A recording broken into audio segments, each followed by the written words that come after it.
Mise en pause. C'est parti.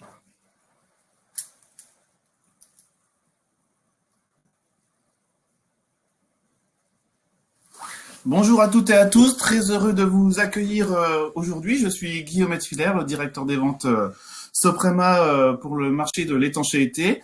Nous sommes très heureux de vous accueillir aujourd'hui pour notre deuxième webinaire. Le sujet du jour s'est intitulé le Cool Roof, une opportunité à ne pas laisser passer pour les étancheurs. Ce webinaire sera présenté par Rémi Perrin, que je suis très heureux d'accueillir aujourd'hui, qui est notre directeur recherche et développement de Soprema. Comme d'habitude, ce webinaire durera environ 45 minutes et sera découpé en deux parties. Une première d'une trentaine de minutes avec une présentation donc, de Rémi, suivie ensuite par une partie d'une quinzaine de minutes pour les questions-réponses. Pour cela, vous pouvez indiquer dans le chat sur la partie à droite toutes vos questions pendant la présentation de Rémi et nous y répondrons à la fin de cette présentation. Vous trouverez aussi sur votre droite une partie sondage, donc on vous indiquera pendant la présentation deux sondages. Et vous pourrez télécharger aussi une documentation commerciale sur le Cool Roof. C'est maintenant que nous commençons notre webinaire. Bienvenue Rémi et merci à toi. Merci Guillaume, bienvenue à tout le monde et en ces périodes de confinement, j'espère que tout le monde va bien et que la santé est au rendez-vous. Pour Soprema, c'est l'occasion effectivement de mettre en avant un petit peu différentes thématiques et aujourd'hui, j'ai le plaisir de vous présenter le Cool Roof. Qu'est-ce que c'est, comment ça marche et qu'est-ce que on peut proposer à vos clients maîtres d'ouvrage en termes de solutions et de systèmes d'étanchéité. La présentation va s'articuler en trois parties. La première, brève, mais qui sera autour du constat. Les villes chauffent. La seconde sera une explication sur le Cool Roof, comment ça marche. Et enfin, nous enchaînerons avec les solutions d'étanchéité que Soprema vous propose pour répondre à cette thématique. Alors, avec le constat nos villes chauffent. Ici, une petite photo prise au mois de juin l'année dernière à l'ombre à Carpentras. Vous voyez, 40 degrés. J'enchaîne avec les prévisions météorologiques du 27 juin 2019, donc il y a un petit peu moins d'un an, où vous voyez que sur l'ensemble du territoire français, mais aussi à côté, plus à l'est, en Suisse, car certains de nos amis suisses romans sont parmi nous aujourd'hui, les températures étaient comprises entre 27 à 42 degrés Celsius. Ce constat-là, on l'a tous vécu l'année dernière. Et qu'est-ce qui se passe lorsque nos villes notre souci du confort nous demande donc à rafraîchir nos endroits de travail ou nos endroits de résidence, et donc on climatise. Et qu'est-ce qui se passe? En climatisant à l'intérieur, le principe fait qu'on réchauffe l'extérieur. Donc on est dans un cercle infernal où plus il va le faire chaud, plus on va avoir des besoins de climatisation, et plus on va climatiser, plus on va avoir chaud. C'est presque schizophrénique, mais c'est le constat dans lequel on est en ce moment. Malheureusement aussi, c'est pas prêt de s'arrêter. Sur ce petit graphe ou sur ces petites diapositives, deux choses bien distinctes. À gauche, une carte de l'Europe avec le positionnement des villes qui correspond au climat des villes actuelles à la fin du XXIe siècle. Et vous voyez que dans une hypothèse la plus favorable, le climat de Paris en 2100 sera le climat de Bordeaux aujourd'hui. Et dans l'hypothèse la plus défavorable, le climat de Paris sera le climat quasiment de Séville actuellement. Ce sont des modélisations qui ont été faites en fonction des différentes hypothèses de réchauffement climatique. Sur la droite de l'écran, très rapidement, c'est le nombre et les nombres à venir de vagues de chaleur avec leur intensité en température telles qu'on les a vécues depuis 1976, c'est les petits cercles en vert, tels qu'on va les vivre jusqu'en 2030 avec les petits cercles en jaune et puis les petits cercles en rose, c'est tel qu'on les vivra jusqu'à la fin du XXIe siècle. Quels sont les impacts de ce réchauffement, de ce réchauffement global? Je voulais juste vous en citer deux qui peuvent être aussi très importants à mettre en avant lorsque vous discutez Cool Roof avec de la maîtrise d'ouvrage ou de la maîtrise d'œuvre. Le premier concerne la productivité au travail. Et cette productivité, c'est la productivité, qu'elle soit intellectuelle ou physique. Et sur la courbe, sur le petit graphique que vous voyez, c'est une dizaine d'études qui ont été faites depuis de nombreuses années sur l'impact de la température ambiante sur notre productivité. Vous voyez, pour faire très simple, que c'est une courbe en cloche et que dès lors qu'on est éloigné d'une température de travail entre 20 et 25 degrés, très rapidement, notre productivité diminue et on peut avoir une baisse de productivité de l'ordre de 10 à 15% dès lors que l'on travaille dans une atmosphère aux environs de 30 degrés Celsius. Le second impact qui lui aussi est important, qu'on a vécu en 2003, c'est la surmortalité, où vous voyez que là, différentes études ont montré que au-dessus de 35 degrés, la surmortalité devenait importante pendant ces vagues de chaleur. Voilà, avant de passer à la deuxième partie de la présentation, le Cool Roof, comment ça marche, on va lancer le premier sondage. Et le premier sondage qu'on vous propose, c'est de savoir si la thématique Cool Roof est une thématique que vous abordez de façon régulière ou non avec vos clients. Le Cool Roof, maintenant, comment ça marche? Alors, on va se concentrer déjà sur une première chose. Le Cool Roof, ça concerne un petit peu la lutte contre ce rayonnement solaire qui arrive sur la surface de la Terre. Ce premier petit schéma vous montre que le rayonnement solaire incident au niveau de l'atmosphère, on n'en a que 50% qui arrivent à la surface de la Terre, et le Cool Roof a pour but un petit peu de s'attaquer à ces 51%. Vous voyez que par ailleurs, les nuages, l'atmosphère réfléchissent une partie importante, elle aussi, du rayonnement solaire. Et pourquoi les villes sont des zones plus vulnérables que les campagnes par rapport à ce réchauffement climatique et à ces effets qu'on appelle les îlots de chaleur urbains, ICU? C'est essentiellement lié à deux choses bien distinctes. La première, c'est l'activité humaine que l'on va avoir en milieu urbain. Cette activité humaine, je parlais bien entendu de l'activité de climatisation qui va ramener une charge importante de chaleur dans la ville, mais aussi cette activité humaine, ce sont les transports, les industries qui, elles aussi, ont un impact négatif sur la chaleur de l'atmosphère au niveau de la ville. Le second point qui est majeur, c'est lié, ça a trait à l'urbanisme. Et vous voyez sur le petit graphique à droite qu'en fonction de la typologie des bâtiments qu'on peut avoir concentrés dans un milieu urbain, on n'a pas une ventilation naturelle qui permet d'avoir des échanges convectifs importants. Et donc, cette chaleur va rester dans les milieux urbains le jour, mais aussi la nuit. Et vous voyez un schéma classique de profil de température entre le milieu urbain et la périphérie de la ville en pleine journée d'été, où on peut atteindre, alors que l'on peut atteindre 35 degrés en centre-ville, vous voyez que en périphérie, cette température peut descendre d'environ 7-8 degrés Celsius. Voilà le contexte. Donc, on est dans des zones, les zones urbaines qui sont des zones dites vulnérables par rapport à ces vagues de chaleur. Et on parle donc d'îlots de chaleur urbains. Alors, le Cool Roof, c'est quoi?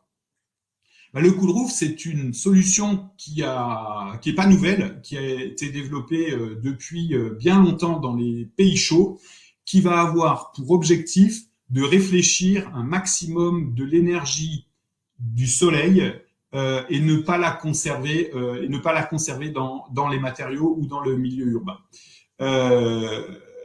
L'exemple type, ce sont les pays méditerranéens où vous voyez que toutes les maisons sont enduites de chaux et cette chaux a naturellement des propriétés Cool Roof. Comment est-ce que ça marche? C'est le slide d'après. Avec des revêtements particuliers en surface de bâtiment, que ce soit en surface verticale, le bardage, mais pour ce qui nous concerne aujourd'hui, c'est essentiellement la toiture. on va avoir une capacité des matériaux à réfléchir ou à absorber cette énergie incidente. Et là, sur des mesures que l'on a faites à Strasbourg en plein été, vous voyez la différence, par exemple, de température de surface sur le revêtement d'étanchéité, qui est extrêmement variable en fonction de la couleur de ce revêtement d'étanchéité. Pour des paillettes d'ardoise grises, et je suppose que vous l'avez expérimenté de nombreuses fois, quand on est sur une toiture en plein été, on a ce sentiment de chaleur étouffante. Plus les paillettes sont sombres, plus cette sensation est importante. Et je ne vous parle même pas si vous montez sur une toiture en EPDM, où là, les températures peuvent monter à plus de 80 degrés. Dès lors que l'on est avec des systèmes cool roof, vous le voyez, la baisse de la température de surface peut être de l'ordre de 30 degrés au moment du pic de chaleur. 30 degrés, c'est important. Et comment est-ce que ça marche, tout ça?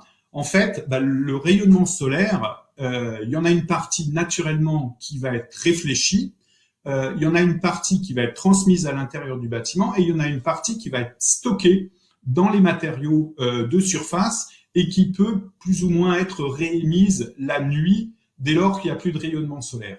Tout ceci, tous ces phénomènes, sont caractérisés par plusieurs caractéristiques. La première, c'est celle qu'on appelle la réflectivité.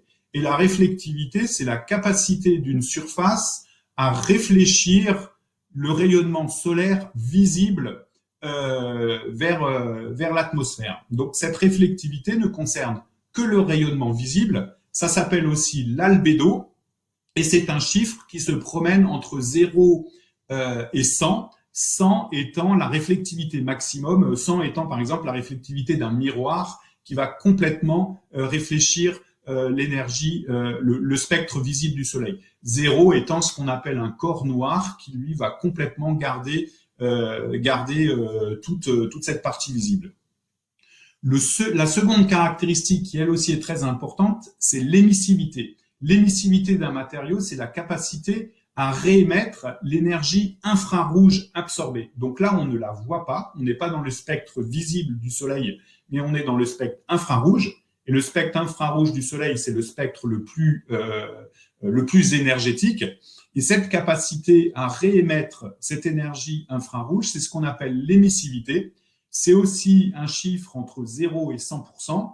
0 étant un matériau très peu émissif, comme par exemple les matériaux métalliques, et 100 étant là le corps noir qui lui va réémettre la totalité de l'énergie infrarouge. Et enfin, de façon à caractériser les matériaux d'une façon complète en combinant la réflectivité et l'émissivité, un calcul savant permet d'arriver à ce qu'on appelle le SRI, le Solar Reflectance Index en anglais, donc, ou l'indice de réflectance solaire, qui est un nombre qui peut monter quasiment jusqu'à 110, et 110 étant le top du top au niveau des matériaux cool roof avec le SRI le plus élevé. Et c'est quelque part l'indice qui va permettre très rapidement de caractériser les propriétés cool roof d'un matériau donné. Tout ça, ça se modélise et ça se modélise en fonction, bien entendu, du design de la toiture. Vous imaginez bien que l'isolant thermique qui a en sous-face du revêtement d'étanchéité a un rôle important aussi. Et là, pour un maître d'ouvrage, on a fait une étude de cas sur 3 villes en France, Nîmes, Toulouse et Lyon, et on a pris la période du 1er mai au 11 octobre et on a regardé sur cette période-là quelle était la température de surface maximale que l'on pouvait atteindre en fonction de la typologie de revêtement d'étanchéité. On a pris le cas de référence qui était un Sopralen Flamme 180 ardoisé vert. On a pris la membrane cool roof la plus performante de Soprema qui est le Soprastar Flamme à l'état neuf, mais on l'a aussi pris à l'état vieilli, c'est-à-dire que les propriétés cool roof peuvent évoluer légèrement en fonction du vieillissement. Et on a fait une simulation avec un bâtiment isolé, un bâtiment industriel isolé RT 2012. Et vous pouvez voir que ce soit à Nîmes, à Toulouse ou à Lyon, la température de surface que vont atteindre les matériaux d'étanchéité part d'environ 70-72 degrés Celsius et descend à moins de 45 degrés dès lors que l'on est avec des matériaux cool roof. Ça, c'est la température de surface. Et il faut savoir que pour un bâtiment isolé exactement de la même façon, la température à l'intérieur du bâtiment, elle aussi décroît et elle peut être de 25 degrés pour un bâtiment avec un revêtement d'étanchéité traditionnel et de 23 degrés pour un matériau cool roof. 2 à 3 degrés de moins à l'intérieur du bâtiment, dès lors que l'on est sur des bâtiments rafraîchis ou climatisés, c'est quelque part entre 15 et 20% d'économie d'énergie liée au rafraîchissement. Donc, pourquoi faire le choix du cool roof cette présentation, on a synthétisé les principaux avantages en 2 parties bien distinctes. La première partie, c'est pour ce qui se passe à l'intérieur du bâtiment. À l'intérieur du bâtiment, le but d'utiliser des toitures cool roof est d'avoir une atmosphère de travail plus fraîche et donc de participer de façon passive au confort d'été à l'intérieur du bâtiment. Si votre bâtiment est climatisé, comme je le disais précédemment, c'est une baisse de la consommation d'énergie liée au rafraîchissement.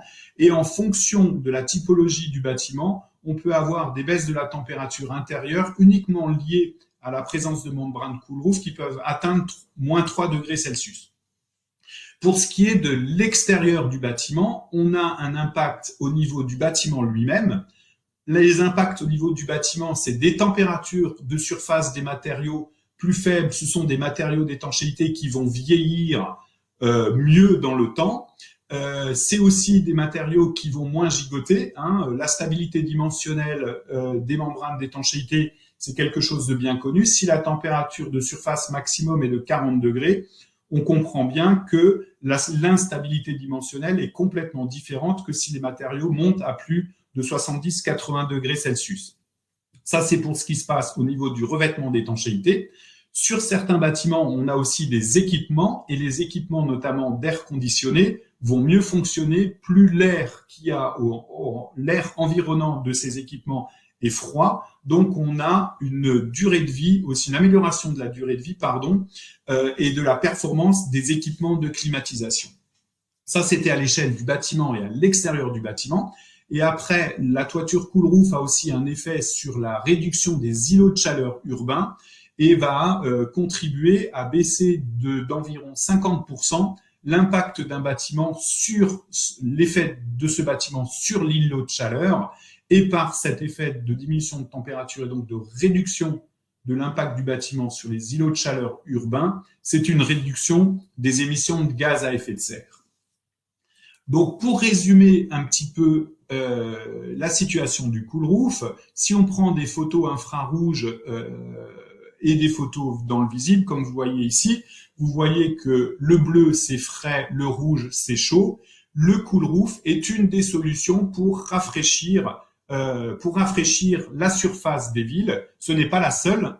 Il y a d'autres solutions qui existent aussi, comme par exemple la végétalisation de toiture. Mais le cool roof est une solution pour pouvoir diminuer les températures de surface et donc diminuer l'impact des îlots de chaleur. Et choisir le cool roof, c'est réduire la température de surface de la toiture, c'est améliorer le confort d'été, c'est réduire le nombre d'équipements de climatisation et c'est faire des économies sur les frais de rafraîchissement d'un bâtiment. Et voilà. Et avant de passer à l'offre complète Soprema, je vous propose de lancer le deuxième sondage qui est une question très simple. Combien de toitures cool roof avez-vous déjà réalisées? N'hésitez pas à répondre. Le sondage est ouvert jusqu'à la fin de cette présentation. Les solutions Soprema pour répondre à la thématique cool roof. Alors, elles sont relativement complètes et on vous présentera aussi quelques références. Et aujourd'hui, que ce soit la nature des matériaux d'étanchéité, qu'ils soient en bitume élastomère, qu'ils soient en synthétique, qu'ils soient en étanchéité liquide, que ce soit pour des systèmes de bâtiments destinés à des bâtiments neufs ou que ce soit pour des systèmes liés à la rénovation, quel que soit le type de support, on vous propose une gamme complète de systèmes qui vous permet de répondre à toutes les problématiques ou à toutes les typologies de bâtiments que auxquelles vous pouvez être confronté dans une logique de proposer une toiture cool roof. Une chose très importante, c'est que on est sur des surfaces quasiment horizontales, donc on a besoin aussi quelque part un petit peu d'un nettoyage naturel de la toiture par rapport à l'encrassement naturel qui peut se passer. Et tous les systèmes que l'on vous propose, si on veut garantir de la performance cool roof à 1 mètre d'ouvrage, nécessitent une pente supérieure à 2%. Alors, nos solutions, quelles sont-elles ? Je vais passer en revue la plupart de ces solutions, en commençant par les solutions en membrane d'étanchéité bitumineuse. On est sur des systèmes d'étanchéité bicouche, avec la membrane Soprastar Flamme, qui est commercialisée par Soprema depuis plus de 12 ans maintenant en Amérique du Nord et qui est arrivée en Europe il y a 7-8 ans environ. Vous voyez les différentes caractéristiques de réflectivité, d'émissivité et de SRI, 96 de SRI, avec les plus qui concernent la résistance, la lessivabilité, et associé à ça, des agréments et des essais Béroof T3, des CPP avec des ETN et un matériau qui est adapté, des systèmes qui sont adaptés à la fois au neuf et à la rénovation. Nous sommes en train de lancer la commercialisation d'un système un peu similaire qui est avec une couche de finition qui est le Sopralen Flamme 180 alu blanc. Là, vous voyez la différence. La principale différence concerne le SRI qui est plus faible qu'avec la membrane Soprastar. C'est lié à la présence de l'aluminium qui, comme je vous le présentais tout à l'heure, a des émissivités relativement basses. Là aussi, SRI de 88 et l'intégralité des informations, que ce soit DTA, les essais Béroof, l'adaptation de ces systèmes-là à la fois au neuf et à la rénovation. Il est à noter que lorsque l'on parle de système de rénovation, on reparle de système d'étanchéité avec, bien entendu, toutes les garanties, notamment la garantie décennale, qui y sont associées. Un produit plus traditionnel, mais où on combine là aussi deux fonctions avec une fonction dépolluante, ce sont des granulés clairs, presque blancs, mais ce sont des granulés clairs, avec des membranes avec une finition qu'on appelait le blanc détox. Là, par contre, vous le voyez, là où on était à des SRI entre 90, aux alentours de 90, dès lors que l'on passe avec des membranes ardoisées, enfin avec des paillettes d'ardoise en surface, le SRI diminue drastiquement. SRI qui diminue sous-entend température de surface qui sera, elle aussi, plus importante. On est toujours en bitume bicouche. Là, on va passer maintenant en synthétique. Et en synthétique, on vous propose la gamme Énergie Plus qui se décline à la fois en TPO avec un SRI de 107. Et là aussi, l'intégralité des certifications nécessaires pour faire des travaux. Et l'Énergie Plus SR qui est en PVC, qui lui a un SRI de 102, qui vous permet là aussi de faire des travaux d'étanchéité, à la fois en neuf et en rénovation, cool roof, monocouche synthétique. Enfin, la troisième famille concerne la famille d'étanchéité liquide, où l'on est capable de faire à la fois de la rénovation et de redonner une garantie décennale avec un système d'étanchéité liquide sur ancienne étanchéité bitumineuse, avec du polyuréthane monocomposant, c'est la membrane, c'est la résine Alzan 310, qui dispose d'un SRI de 97. Puis nous avons son petit frère ou sa petite sœur, en PMMA, avec un système complet et une finition qui s'appelle Alzan 970 CR comme cool roof, qui est destiné à la fois à du support béton avec un SRI de 108, mais qui est destiné, elle aussi, à de la rénovation sur de l'étanchéité bitumineuse traditionnelle, avec la possibilité de l'utiliser avec le système complet, le système d'étanchéité complet PMMA, ou uniquement la finition 970 CR, qui permet de transformer une toiture existante en toiture cool roof, mais sans repartir sur une nouvelle étanchéité. le SRI dans ce cas-là est aussi de 108. Et enfin, une solution peinture acrylique avec l'Alzan 320 en monocouche qui, avec le primaire Premiflex, permet là aussi de transformer une toiture d'étanchéité traditionnelle en cool roof sans repartir là aussi avec une nouvelle étanchéité et une nouvelle garantie décennale. Voilà un petit peu les différents systèmes que l'on souhaitait vous présenter. On voulait aussi illustrer cette présentation par quelques références. Une sur laquelle, vous l'avez peut-être déjà vu sur de la documentation Soprema, c'est le volcan blanc dans le centre du Havre, 800 mètres carrés de membrane Soprastar Flamme qui ont été faites il y a 3 ans environ. La seconde qu'on souhaite vous présenter, c'est une station Leclerc à côté de Marseille, où là on a combiné sur la vague que vous voyez du Soprastar Flamme, donc étanchéité bitumineuse, et du Flagon Énergie Plus sur les côtés. Donc voilà, on distingue un petit peu la différence de couleur. Ça a été réalisé il y a 5-6 ans environ. Une étanchéité d'un bâtiment industriel en Belgique qui a été fait totalement en bicouche Soprastar Flamme. La référence suivante étant TPO, elle nous vient de Chine avec de l'énergie plus Flagon PPR. Là, c'est une usine de construction de voitures de plus de 26 000 mètres carrés qui a été faite en TPO. Et puis la dernière nous vient d'Allemagne avec là aussi la réfection d'une étanchéité bitumineuse en PMMA avec l'Alzan 970 CR qui permet ce rendu esthétique très, très sympathique à partir d'une ancienne étanchéité bitumineuse.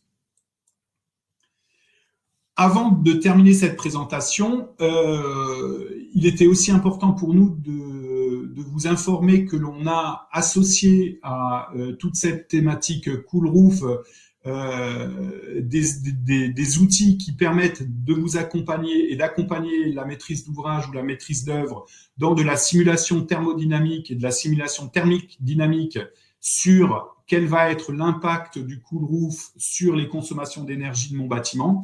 Et là, via un outil et des ressources internes à Soprema dédiées à ça, l'outil c'est ArchiWizard, on est capable de modéliser et d'amener des notes de calcul à vos clients permettant de justifier l'impact du Cool Roof sur un bâtiment donné, localisé à un endroit donné, parce que vous avez bien compris aussi que la localisation du bâtiment est quelque chose d'important par rapport au climat qui pourrait y régner. Et enfin, bien entendu, comme pour toutes les gammes Soprema, toute une série de services que Guillaume pourra détailler, car je lui laisse maintenant la parole.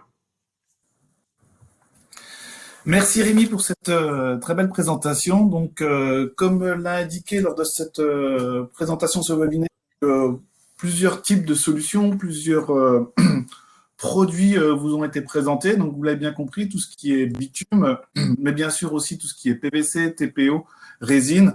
L'objectif, en fait, est d'avoir une gamme complète pour vous permettre de répondre sur tout type de chantier et tout type de bâtiment. Chaque produit a son avantage. Chaque produit a des valeurs plus ou moins importantes de SRI. Donc, c'est des choses où il faut bien communiquer. Donc, n'hésitez pas à vous rapprocher de l'équipe commerciale si vous avez des questions au niveau de tarifs, de produits, de mise en œuvre. On a bien sûr, comme l'indique Rémi, une partie pôle technique et prescription qui sont là pour vous répondre, une partie documentation commerciale. Donc, je vous rappelle que vous pouvez télécharger la nouvelle documentation commerciale. Je vous laisse encore un petit peu de temps pour répondre aux 2 sondages que Rémi a mis en ligne pendant sa présentation. Il est important pour nous de vous présenter ces systèmes car c'est de la valorisation de toiture. La valorisation de toiture, ça permet aussi pour vous d'être différenciant par rapport à vos clients, de bien présenter les systèmes et la valorisation des produits d'étanchéité qu'on peut apporter sur les bâtiments de nos clients. Donc, on va passer à une partie questions. Je regarde juste tout d'abord les résultats des sondages quand même pour vous donner un petit peu une ligne. Donc, la première, c'était combien de toitures Cool Roof avez-vous réalisé? Globalement, vous êtes une grande partie, 92% à avoir répondu entre 0 et 5. Donc, 8% entre 5 et 10 et 0 plus de 10. Donc, ça va venir. Deuxième sondage pour vous reprendre. Est-ce que le Cool Roof est une thématique que vous abordez avec vos clients? Alors, oui, régulièrement 7%, occasionnellement 43%, non jamais 36%. Non, mais j'envisage de le faire 14%. Ah, ça bouge, donc 40-40 pour l'instant. Donc, je vous laisse encore répondre de toute façon. Ce qui est important pour nous, voilà, c'est de vous indiquer des solutions, de comprendre aussi le constat et pourquoi ces solutions sont mises en place aujourd'hui sur le marché. C'est important d'être toujours présent et d'avancer aussi pour être différenciant, comme je vous l'ai rappelé. Donc, je vais commencer par les premières questions. Alors, Rémi, es-tu prêt? Je suis prêt. Depuis C'est cool. combien de temps avez-vous développé les systèmes Coolroof en France? Alors, tu en as parlé déjà un petit peu pendant la présentation. Donc, en gros, après ça. Ouais, tout à fait. On a fait les premières communications et les premiers ouvrages qu'on a fait datent de 2011, où on a commencé la promotion de cette thématique-là avec un succès très mitigé. On a fait le constat, je pense qu'on était un petit peu en avance. C'est quelque chose qui avait plus de 10 ans d'âge en Amérique du Nord, mais dans un contexte complètement différent où tous les bâtiments sont climatisés quasiment les grands malls, les grands centres commerciaux et très peu isolés. Et on voyait arriver cette thématique aussi en Europe, mais malheureusement, on n'a pas eu un écho très favorable à ce moment-là. Et la réponse est les premiers ouvrages ont été faits en 2011 en France. D'accord. Donc, deuxième question, comment comparer les produits entre eux? Alors, ça, je peux vous répondre. En fait, déjà, tout dépend de la destination de votre bâtiment.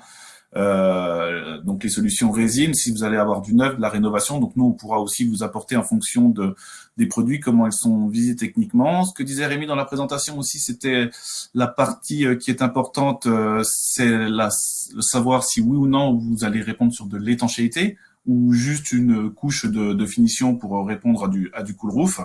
Alors, vous avez vu dans notre gamme, hein, c'est globalement une grande partie d'étanchéité. C'est notre métier de base, c'est votre métier. Donc, il est important d'avoir derrière des garanties, donc des documents techniques pour viser ça. Ensuite, comment les comparer? Ben, c'est simple. Tout simplement en fonction des SRI déjà, la première chose, donc la valeur SRI, de la destination du bâtiment. Donc le synthétique sera peut-être un peu plus à même à répondre sur des grandes plateformes logistiques, le bitume sur des parties béton. Pour rappel, quand même, toujours important, une pente est demandée.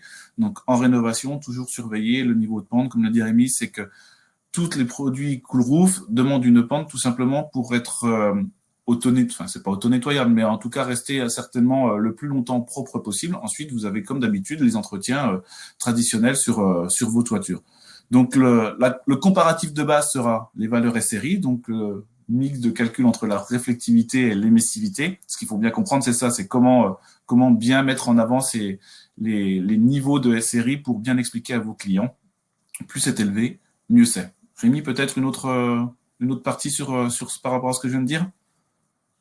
Non, tu as bien résumé. Après aussi, ce qui est important, c'est tous les services qu'on peut proposer pour aller plus loin dans l'assistance de la maîtrise d'œuvre et de la maîtrise d'ouvrage en fonction de ce que souhaite vraiment la maîtrise d'ouvrage, soit par rapport à du confort d'été, c'est-à-dire je suis propriétaire d'un bâtiment, je travaille, soit par rapport à des économies d'énergie. Hein, les supermarchés aujourd'hui où vous imaginez des congélateurs à l'intérieur, des spots qui chauffent sur les congélateurs, sont de plus en plus sensibles aux consommations d'énergie. Ça, c'est un vrai premier aspect. Et puis après, il y a aussi toute la maîtrise d'ouvrage public, où là, ce qui va les intéresser aussi, c'est l'impact des ouvrages publics sur les îlots de chaleur. Donc, il y a vraiment ces deux aspects, ce qui se passe à l'intérieur, ce qui se passe à l'extérieur du bâtiment.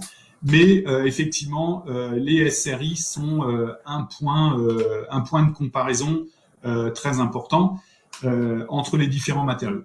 Après, comme tu le disais Guillaume, il y a aussi cette notion de savoir qu'est-ce que je fais. Est-ce que je fais juste une peinture blanche avec les garanties qui sont associées à de la peinture blanche, ou est-ce que je profite de l'occasion pour refaire des travaux d'étanchéité et redonner à la maîtrise d'ouvrage une nouvelle garantie décennale de 10 ans. C'est là où on peut proposer toute une série de systèmes avec différents niveaux de garantie. Et comme tu le disais, notre position est plutôt de partir sur des étanchéités plutôt que sur des revêtements posés par qui, par quoi, etc., qui peuvent aussi avoir un impact sur des bâtiments qui sont encore en cours de décennale. Ok, merci. Deuxième question. Bonjour, la société Coolroof France commercialise une solution sous forme de peinture blanche. Comment se positionne cette solution par rapport à celle de Soprema? La première chose, comme l'a dit Rémi, c'est une partie, comment vous expliquer? C'est une couche de finition. Donc c'est exactement ce que vient de dire Rémi concernant les garanties complémentaires qu'on peut apporter avec nos systèmes d'étanchéité, donc bitume synthétique ou même résine, bien sûr, puisque là c'est une couche de finition. Donc quid de la garantie décennale, quid des solutions Beruf T3 aussi, je vous rappelle que clairement on doit aussi répondre au classement feu sur les types de bâtiments. Donc, la grosse différence, clairement, c'est que nous, on va vous parler d'étanchéité. On a bien sûr une solution de rénovation simple, basique, pour mettre juste une couche blanche. Mais est-il vraiment intéressant pour nous, en tant qu'entreprise d'étanchéité et poseur, de poser juste une solution, un finish, on va dire, plutôt que réellement une solution d'étanchéité? Rémi, d'autres choses par rapport à ça? Non, alors Coolroof France, on les connaît très bien. Je pense que le point clé sur lequel j'attire l'attention de tout le monde, c'est de leur demander quelles sont les garanties sur la durabilité de leur peinture et de la performance du Coolroof dans le temps, parce qu'il semblerait que ça soit très nettement inférieur à 10 ans. Ok. Ensuite, une question. Bonjour, je pense que la solution est bonne pour un ouvrage de plein pied où on gagnerait en consommation énergétique sur l'ensemble du bâtiment. Cependant, pensez-vous que pour un bâtiment sur plusieurs étages, cela serait fonctionnel ou seulement sur le dernier niveau, ou seulement le dernier niveau serait avantagé? Alors là, la question est très pertinente et Oui, effectivement, exactement. le but, c'est pas de vendre du rêve. Là, on est effectivement sur ce qui va se passer sous la toiture. Donc, sur un immeuble de 50 étages, dire qu'on va gagner 30% d'économie d'énergie sur toute la climatisation, ça serait totalement illusoire. Donc, effectivement, les bâtiments dont on parle sont plutôt les bâtiments commerciaux ou industriels, donc sur un ou deux étages, mais c'est très clairement ce qui va se passer directement sous la toiture et les étages bien inférieurs ne seront pas du tout impactés par le rafraîchissement, c'est clair. Autre question qui va un peu dans le même, enfin pas exactement dans le même sens, mais bonjour, est-ce judicieux de proposer ce type de finition sur des habitations individuelles? Bien sûr, tout à fait. C'est quelque chose pour nous qui est aussi très important parce que vis-à-vis du confort d'été dans l'étage qui est sous la toiture, le gain sera significatif et j'alerte aussi sur le fait que la pire des solutions, si on veut faire de l'anti-cool roof, c'est de faire une solution ballastée avec des cailloux. Parce que en période estivale, généralement, vous n'allez avoir absolument pas d'eau dans votre ballast. Et là, plutôt que d'avoir une surface qui va rafraîchir pendant la nuit, vous allez avoir une 4 à 5 cm de cailloux qui seront surchauffés. Et là, vous allez créer un radiateur en surface de votre toiture qui va rayonner de la chaleur, y compris pendant la nuit. Voilà. Donc, très clairement, pour la maison individuelle, c'est très important. Et ça va à l'encontre de ce qui peut se faire aussi avec différentes technologies, où là, on fait en maison individuelle de l'étanchéité libre et du ballast par-dessus. Suite des questions, pouvez-vous nous donner le surcoût par rapport à une étanchéité classique? Alors, pour parler de surcoût, il faut déjà connaître le type de système. On va partir sur les deux principaux, sur les solutions. On va dire un Soprastar Flamme, solution bitumineuse. Donc, tout le système première couche, isolation, tout ça est identique. Donc là, pas de modification. Ensuite, c'est vrai qu'un Soprastar Flamme, donc un produit renforcé, répondant dans le cool roof, il faut compter le double, voire le triple de prix pour le prix de la matière. Donc après la mise en œuvre, pareil, il faut la compter. Ce qui est important, c'est une solution donc blanche, vous l'avez bien vu, soudée au chalumeau, donc sensible à la chaleur. Donc il faut faire quand même très attention à ça. C'est aussi pour ça qu'on a, comme indiqué dans le slide que l'on voit encore, une en chantier pour bien présenter la mise en œuvre, pour que le chantier soit propre. Donc oui, le Soprastar Flamme a un coût assez élevé, mais qui s'explique assez facilement avec toutes les données qu'on vient de vous donner. L'autre gamme, c'est le PVC et le TPO. La différence entre les produits PVC et TPO, c'est que les PVC et les TPO traditionnels ont juste le skin avec une couleur. Le skin, c'est juste la partie supérieure de la membrane, donc c'est-à-dire les produits de chez nous, vous avez le 7047, le 7012, donc un gris foncé, un gris anthracite ou un gris clair. L'énergie plus, qu'il soit en PVC ou en TPO, est teinté complètement dans la masse. Il est blanc déjà, mais il est aussi teinté complètement dans la masse. Donc en fait, vous avez que du produit noble sur tout l'ensemble du produit. Donc là, il faut compter un surcoût de 25 à 30% sur la partie membrane en elle-même. Voilà pour vous donner une idée de prix. Ensuite, les résines, ce qui est PMMA, c'est une couleur. Il n'y a pas d'additif spécifique à l'intérieur des résines ou peu. Donc, les coûts, c'est des coûts traditionnels d'étanchéité résine. Si vous avez besoin de prix ou de précision, n'hésitez pas à joindre directement l'équipe commerciale de votre secteur. Alors, la suite des questions. Bonjour, le SRI est-il constant dans le temps ? Alors, très bonne question. Aussi, le SRI n'est pas constant dans le temps et c'est quelque chose qui évolue et que j'avais présenté. Alors, je vais essayer d'y revenir sur le Soprastar lorsque l'on avait fait des modélisations. Le SRI, il évolue. Aujourd'hui, au niveau européen, il n'y a pas de normes précises sur le vieillissement des membranes cool-roof. Par contre, en Amérique du Nord, il y a un vieillissement de 3 ans dans ce qu'on appelle des fermes climatiques qui sont représentatives des trois grands climats d'Amérique du Nord. Et on mesure le SRI à 9 et le SRI après vieillissement. Et celui qui compte, c'est le SRI après vieillissement. Il évolue, ça va dépendre des matériaux en fonction de leur capacité à s'encrasser ou à ne pas s'encrasser, la capacité à être lessivable ou pas lessivable.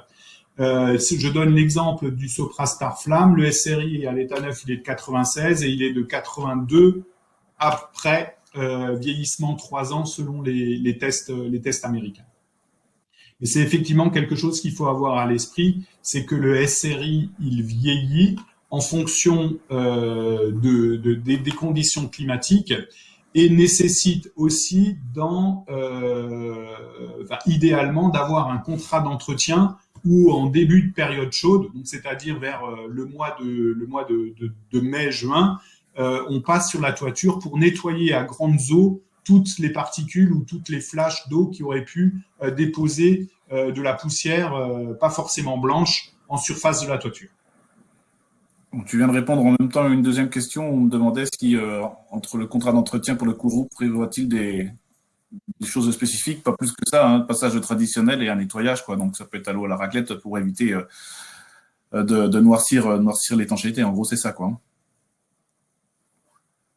Ensuite, est-ce qu'on a des retours sur les maîtres d'œuvre? Est-ce qu'il y a des chantiers qui ont été suivis, pilotés, ainsi de suite?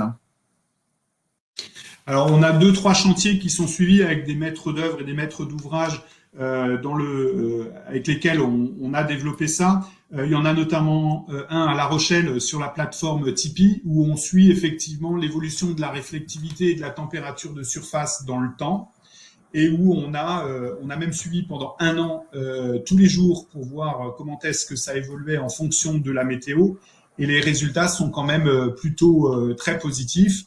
Il arrive de temps en temps que suite à des passages, il y ait de l'encrassement, des choses comme ça.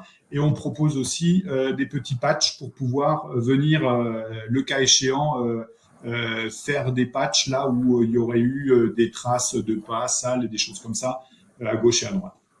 Mais oui, on suit quelques chantiers avec de la maîtrise d'ouvrage et c'est des chantiers qu'on peut aller voir, moyennant l'organisation d'une visite. Alors, comment assurer la compatibilité des solutions cool-roof de Soprema sur des systèmes existants réalisés avec des produits concurrents? C'est le cas de la rénovation en fait. Donc le cas de la rénovation, donc tout dépend du système sur lequel vous allez partir. Si on est sur du synthétique, vous allez créer par exemple une indépendance avec un peu T300, donc pour faire une séparation chimique. En bitume, pareil, tout dépend. C'est du SBS. Donc cas de la rénovation, souvent on réisole et voilà, les solutions sont avisées. Si vous avez vraiment des cas particuliers, c'est là où le pôle technique prend la main avec la direction technique pour bien valider le support existant et de valider ensemble la possibilité de mettre en œuvre nos systèmes, quoi. Donc là, si vous avez vraiment des cas bien particuliers, rapprochez-vous du pôle technique. Vous connaissez bien l'équipe de Thierry Sonnet, donc n'hésitez pas à vous rapprocher de lui directement. Autre question, part de marché de ce produit actuellement en France. Alors c'est un nouveau marché, un jeune marché. On pense qu'il y a du potentiel. Rémi a expliqué pendant sa présentation que le cool roof, ce n'est pas que cool roof, c'est pas que du blanc, hein. Ça rentre aussi avec la végétalisation. On vous en a parlé un petit peu tout à l'heure. Donc le green roof, cool roof, ainsi de suite, tout ça va ensemble sur la gestion, on va dire, de la réflectivité des îlots de chaleur. Ça, c'est quelque chose d'important. Après, les références aujourd'hui, on vous a montré quelques photos. C'est des chantiers de 2000, 300, entre, on va dire, les petits chantiers, une centaine de mètres carrés, jusqu'en France, des chantiers qui font 5 à 10 000 mètres carrés.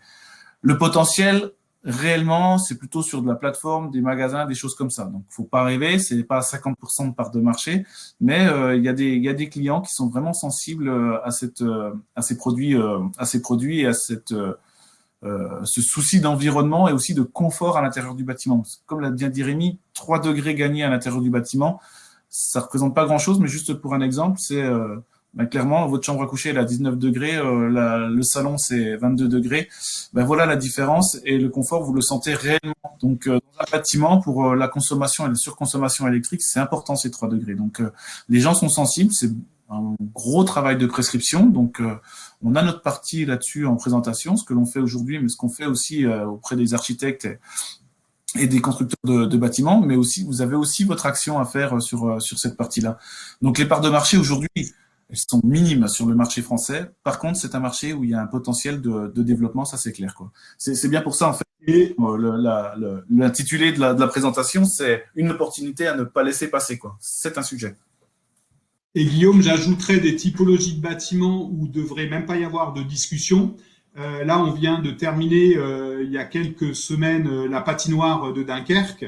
C'est-à-dire, toutes les patinoires où on fait du froid à l'intérieur devraient être cool roof. La même chose dès lors que vous êtes dans des bâtiments frigorifiques ou des choses comme ça. Donc là où vous avez des besoins de froid à l'intérieur des bâtiments, la solution cool roof, elle a tout son sens. Et là, les calculs montrent que le retour sur investissement pour le maître d'ouvrage sont extrêmement rapides. Donc, le marché, il est naissant et il y a effectivement des typologies de bâtiments où ça va être du confort d'été et des typologies de bâtiments où ça peut être des économies de froid. Et typiquement, partout où il y a du froid, une patinoire, des bâtiments frigorifiques, là, il y a des vrais enjeux, à mettre des toitures cool roof. Alors, une question qui va un peu dans le même sens, quel est le taux de transformation quand vous le proposez? C'est-à-dire en prescription, quand on a proposé nos systèmes, cool roof, on va être général. Globalement, le maître d'œuvre a intégré cette demande. Donc, le taux de transformation est plutôt bon sur les systèmes. Après, comme tous, on fait des variantes, on essaie de trouver des solutions. Donc, on a tous en tête les prescriptions en végétalisation de toiture qui terminent en ardoise et verre. Donc, l'idée n'est pas là. L'idée, c'est vraiment de faire de la valorisation de toiture. Autre question, Rémi, ça c'est très intéressant. Du gravier blanc ne serait pas suffisant sur une toiture? Le gravier blanc, en fait, réfléchit bien dans le visible, mais a des propriétés d'émissivité qui ne sont vraiment pas très bonnes parce que c'est de l'ordre de 50% à peu près. Donc, j'allais dire du gravier blanc, que c'est mieux que du gravier gris, mais ce n'est pas considéré comme un matériau cool roof. Par contre, on est capable de le simuler et de voir quel peut être l'impact. Et du gravier, comme tous les matériaux minéraux, une fois que la chaleur est captée, la chaleur, elle reste dans le matériau parce que l'émissivité n'est pas bonne. Et par conséquent, on atténue, ça pourrait très bien fonctionner pour la partie visible, mais beaucoup moins pour la partie infrarouge qui est la partie énergétique du système. Mais entre du gravier gris et du gravier blanc, le gravier blanc est bien entendu meilleur, mais n'atteindra pas les performances de SRI qu'on peut obtenir avec les matériaux présentés, c'est-à-dire supérieur à 80 de SRI. Donc oui, comme tu le dis, c'est l'émissivité et la réflectivité qui jouent. Et sur le cas du gravier, du moins du minéral, l'émissivité est vraiment pas très très bonne, quoi. En fait, en gros, c'est ça, quoi. Pour info aussi, on parlait de chantier en cours, chantier référence, ainsi de suite. Pour l'instant, on réalise aussi une patinoire sur la Normandie de l'ordre de, ça doit faire 4000 m² aussi. Donc voilà, donc dans la même contrainte de température intérieure et de limiter la surchauffe à l'intérieur du bâtiment. Donc les systèmes cool-roof servent aussi à ça, quoi. Bonjour, la solution PMMA ou 310 est-elle sous garantie décennale? Donc, on avait le slide tout à l'heure, Rémi, peut-être que tu peux te remettre dessus sur les systèmes résine. Je peux mettre dessus. Donc, tout dépend ensuite après quelle solution. Alors, la réponse est si on est sur un système d'étanchéité complet avec une finition cool roof, la réponse est oui. Si on est uniquement sur un resurfaçage pour transformer une toiture existante en ne suivant pas tout ce qu'il y a dans le DTA ou les ETN, là, on n'est que sur de la finition. Donc, Alzan 310 sous DTA, oui, on est sous garantie décennale. Système PMMA sur béton ou sur étanchéité, dès lors qu'on est sur le système complet, nous sommes en garantie décennale. Par contre, le système PMMA où vous ne mettez que la couche de finition cool roof sur une étanchéité, ça va transformer la surface de votre toiture, mais ce ne sera pas un système sous garantie décennale s'il n'y a que la finition. Ok, je viens de faire le tour de toutes les questions, donc je tenais à vous remercier tous de votre présence. Petit rappel, donc on pourra vous mettre en lien, bien sûr, ce webinaire auquel vous pourrez le passer à vos équipes, ainsi de suite. Donc, on peut vous faire vivre ça, demander à l'équipe commerciale. Rémi, merci beaucoup pour cette présentation très claire. Merci à tous et puis bonne journée. S'il y a des questions complémentaires, je pense qu'il ne faut pas hésiter à nous solliciter. Exactement. Donc pour info, vous pouvez toujours télécharger la documentation commerciale. N'hésitez pas à revenir vers nous ou à l'équipe commerciale. Merci à tous, merci à l'équipe pour l'organisation et j'espère vous retrouver très prochainement pour un troisième webinaire. Le sujet sera donc la gestion de l'eau, autre sujet intéressant et en fort développement actuellement. Bonne journée à tous, à bientôt, au revoir. Au revoir.